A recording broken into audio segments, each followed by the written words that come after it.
कर ले, तौबा करने वालों को अल्लाह माफ करता है।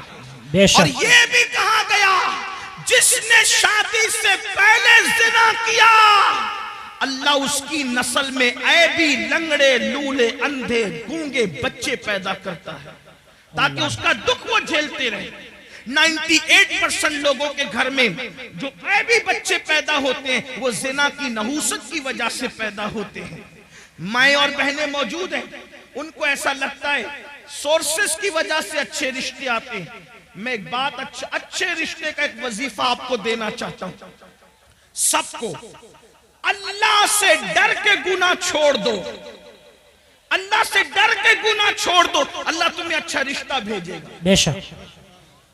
इसलिए कि गुनाह को छोड़ देने से बेहतर वजीफा अल्लाह के यहां कोई है ही नहीं। वज़ाइफ की अहमियत अपनी जगह, लेकिन इससे बड़ा कोई वजीफा नहीं है कि अल्लाह से डर के गुनाह छोड़ दिया जाए।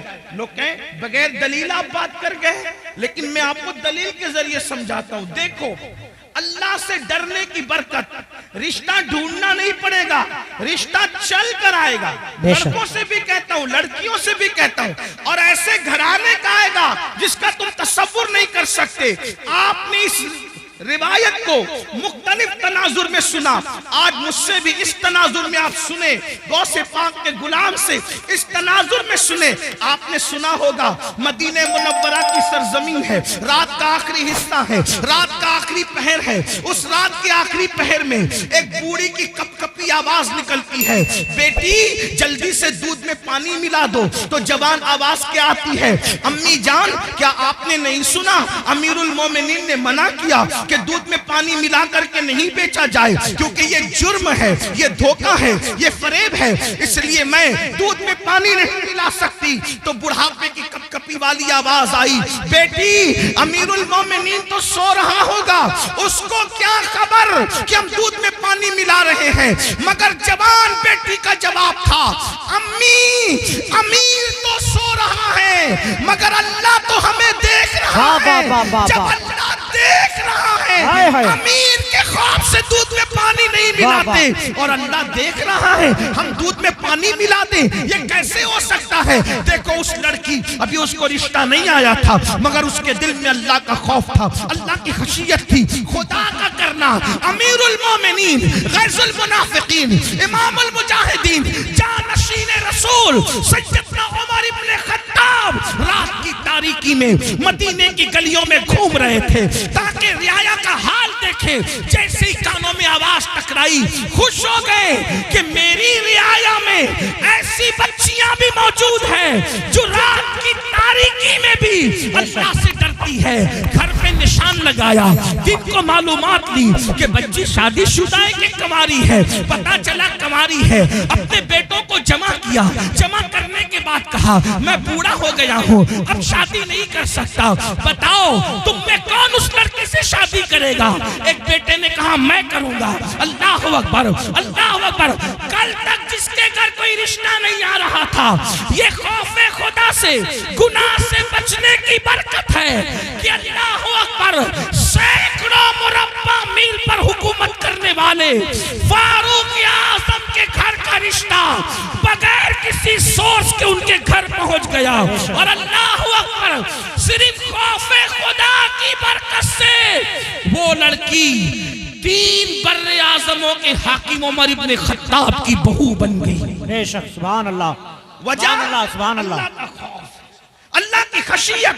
और सिर्फ फारूक आजम की बहू नहीं बनी, बल्कि अल्लाह ने उस बेटी से एक बेटी पैदा फरमाया, और उस बेटी से जो बेटा पैदा हुआ वो पहली सदी का मुजद्दिद हजरत उमर इब्न अब्दुल अजीज कहलाया। नारे तकबीर, नारे रिसालत। पहली सदी के मुजद्दिद की नानी भी बन गई, उमर इब्न खत्ताब की बहू बनी, और दूसरे उमर की नानी बनी जिसे सानी उमर कहलाया जाता है। अल्लाह अकबर। ये है तो अर्ज क्या कर रहा था, जब हजरत ईसा ने पूछा ऐ कौम मरे हुए औंधे पड़े हुए लोगों बताओ अल्लाह ने तुम्हें क्यों औंधे मुंह मार के डाल दिया, तो उन्होंने क्या कहा, हम दुनिया से मोहब्बत करते। पहली वजह दुनिया से मोहब्बत। आज देख लो, टटोल लो अपने दिलों को, दुनिया की मोहब्बत हमारे दिलों में कितनी है।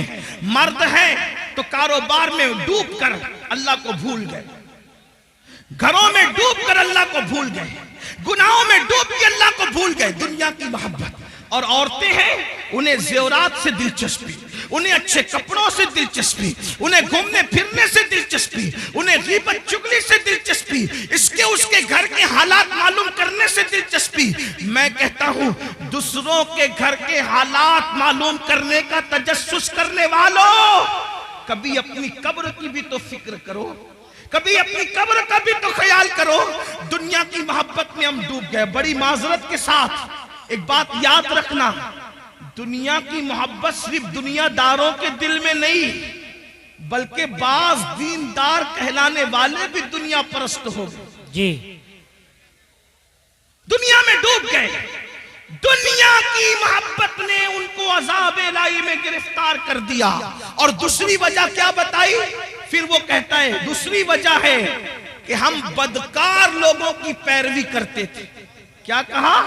हम बदकार लोगों की पैरवी करते थे। बदकार, अब गौर करें, ध्यान दें कि ईसा अलैहिस्सलाम की उम्मत के बदकार ज्यादा बदकार थे कि आज लोग ज्यादा बदकार हैं?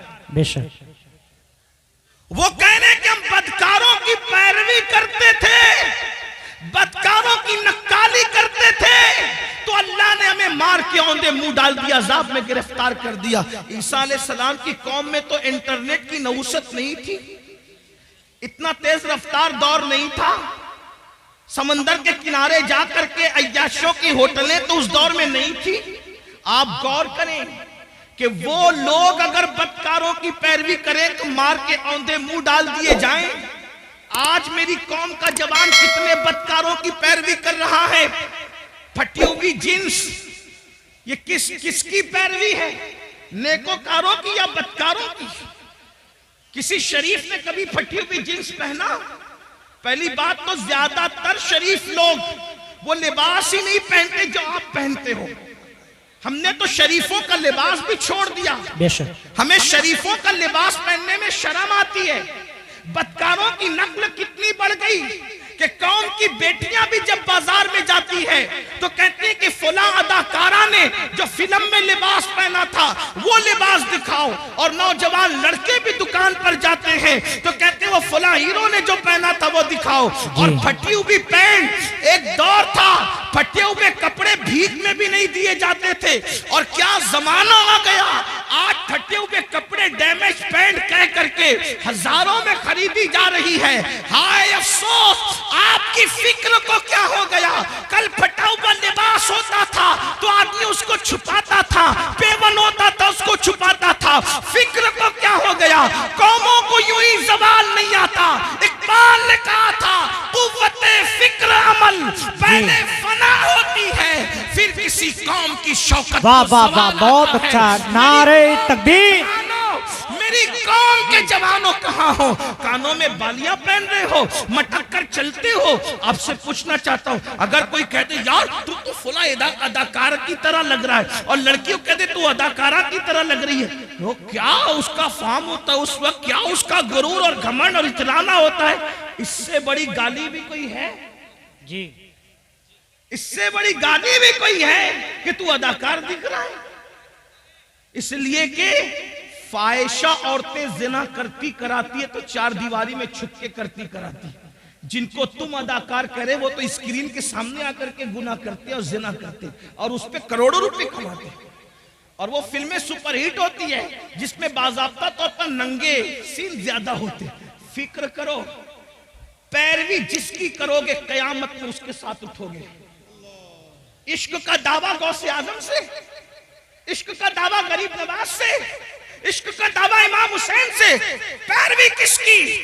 फटी हुई पैंट पहनकर नंगे बनने वालों, घुटनों से ऊपर बरमुंडे पहन करके सतर के साथ बेसतरी करने वालों, औरतों पे पाप की नजर डालने वालों, इबरत हासिल करो। फातबिरू या उलिल अबसार, आंख वालों इबरत हासिल करो। तुम बदकारों की पैरवी के लिए नहीं हो। नादान बदकार की पैरवी वो करे जिसके यहाँ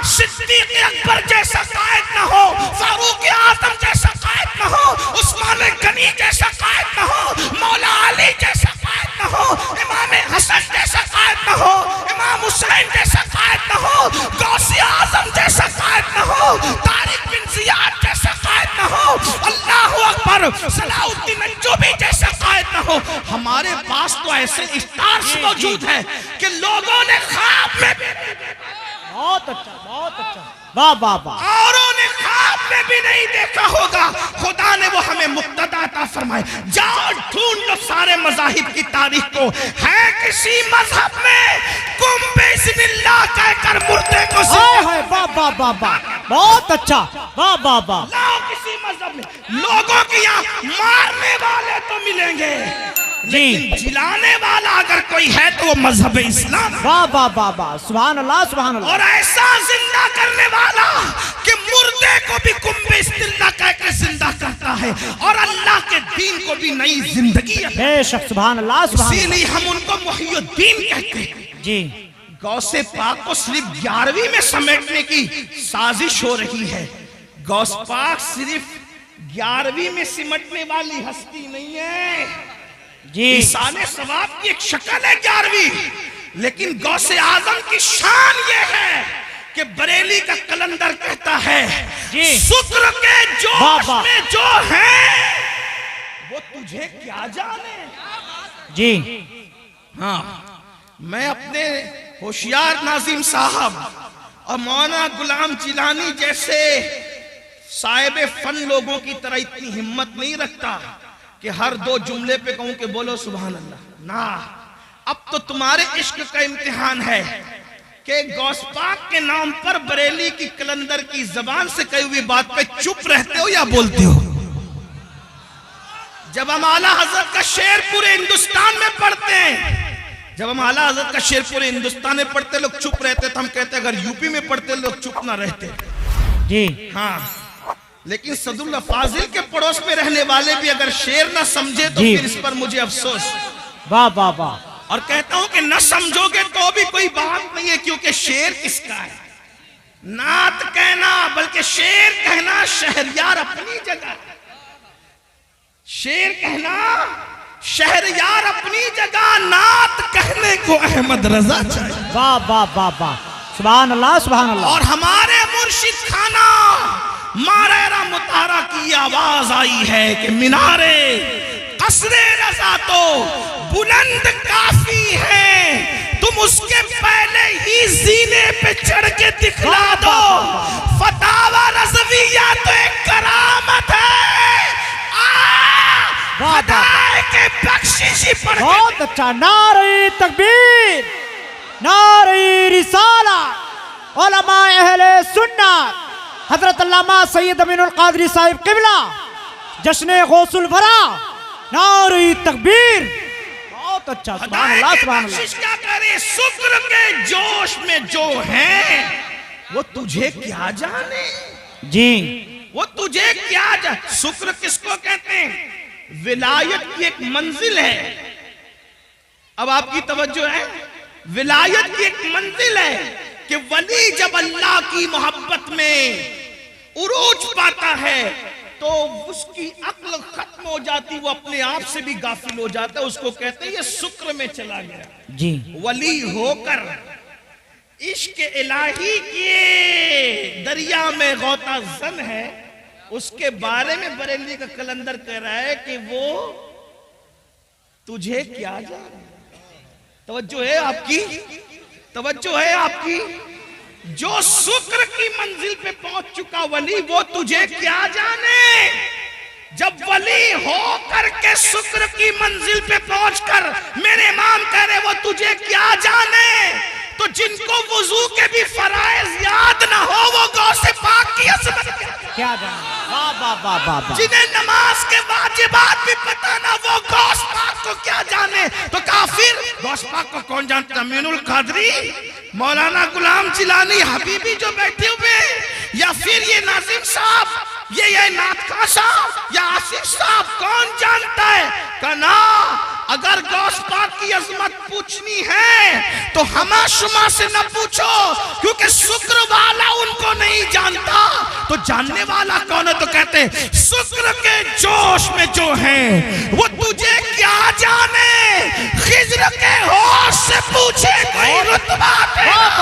अगर मेरे काश की शान पूछना है तो जाओ और हजरत सैयदना खिज्र से पूछो कि अज़मतें गौसे आज़म। बेशक, बाबा बाबा, नारे तकबीर, नारे रिसालत, बहुत अच्छा,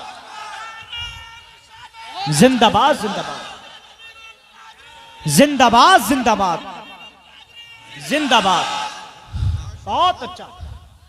अब किसी को मिल गए खिज्र, तवज्जो, किसी को मिल गए हजरत खिज्र। इसको शेख अब्दुल हक मुहद्दिस दहलवी लिख रहे भाई।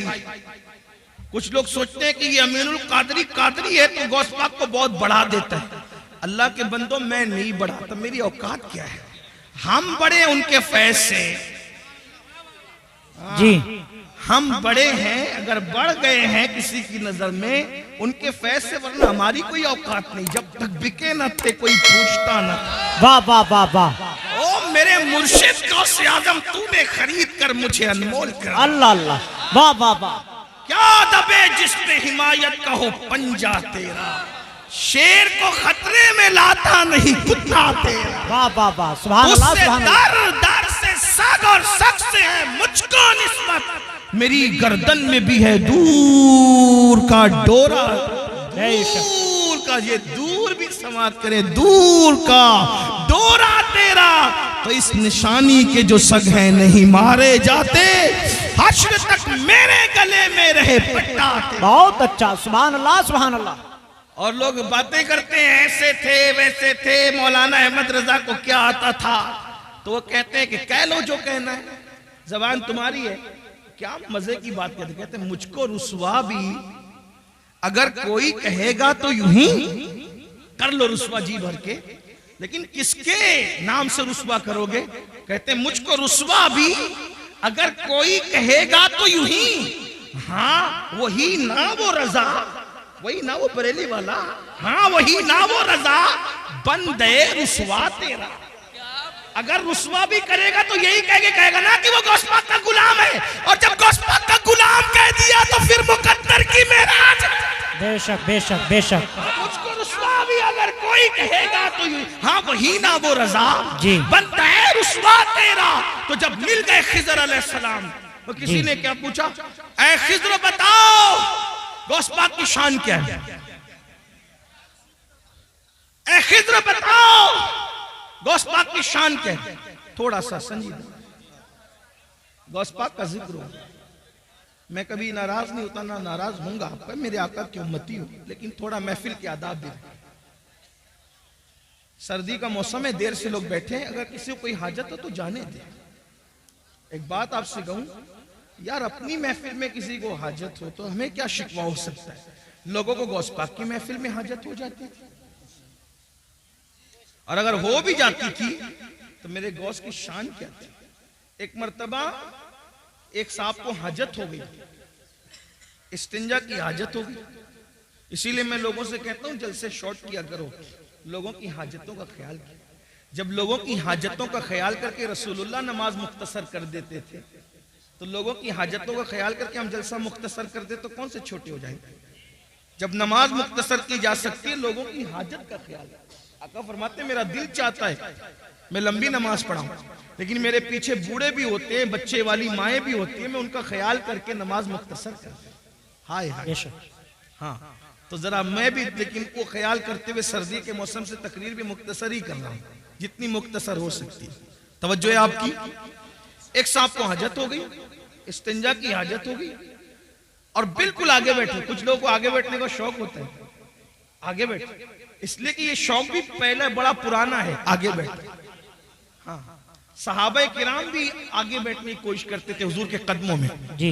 गौसे पाक के गुलाम भी आगे बैठने की कोशिश करते थे। सबके अपने अपने अंदाज होते। कुछ ऐसे भी मेरे भाई होंगे जो इंटरनेट पे बैठ के घर में तकिए के साथ लेट कर सुन रहे होंगे, उन्हें सुनने का सवाब तो मिलेगा, लेकिन महफिल की जो बरकत है, मैं ये नहीं कह रहा इंटरनेट पे ना सुना करो, लेकिन महफिल की जो बरकत है, जहाँ 40 मोमिन जमा हो जाए उनमें एक अल्लाह का वली होता है। बेशक हाँ, तो तकिया लगाने में यहाँ का लुत्फ कहाँ आएगा, इसलिए कि यहाँ कई औलिया खुद मौजूद होंगे इंशाअल्लाह।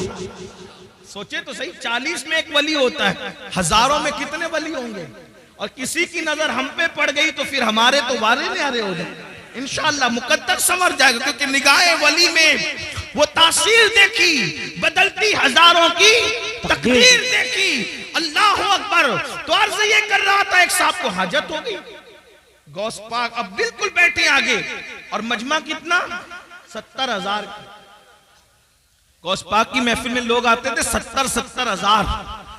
ये रिकॉर्डिंग के लिए चंद कैमरे लगे हुए, इस पे फूले नहीं समाते लोग, कितने कैमरे लगे थे रिकॉर्डिंग के लिए। गौस पाक की उस दौर की 900 साल महफिल में, 900 साल पहले की महफिल में 400 उलमा कलम दवात लेकर बैठते थे और गौस पाक का खिताब रिकॉर्ड करते थे जी, उसको बेशक, लिखते थे बेशक। उस दौर में। सुभान अल्लाह। 70,000 का मजमा, और इंसान इतने, जिन्नात उससे ज्यादा, औलिया पूरी दुनिया में सुनते थे जब गौसे पाक खिताब करते थे। गौस पाक है मेरे भाई। हजरत खिज्र से जब पूछने वाले ने पूछा अब्दुल कादिर जिलानी कैसे है, तो कहा उनसे पहले ऐसा वली नहीं हुआ और उनके बाद क़यामत तक ऐसा वली इमाम महदी तक नहीं हो सकता। ये शान है, ये शान है गौस पाक की। इमाम महदी के दौर तक ऐसा वली अब नहीं आएगा। ये शान है गौसियत नाब है। मेरे इमाम कहते हैं, तू अपने वक्त का सिद्दीक अकबर, तवज्जो, तू अपने वक्त का सिद्दीक अकबर, गनियो हैदरो आदिल या गौस। और कहते कोई सालिक है या वासिल है या गौस।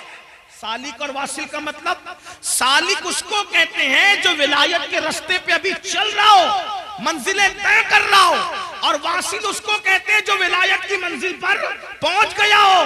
हमारे अहले सुन्नत के अकीदे में गौसे आजम क्या कहते हैं, कोई सालिक हो या वासिल हो या गौस, वो कुछ भी है, तेरा साहिल है या गौस। बेशक बेशक, कुछ भी हो जाए, गौस पाक का मनता ही है।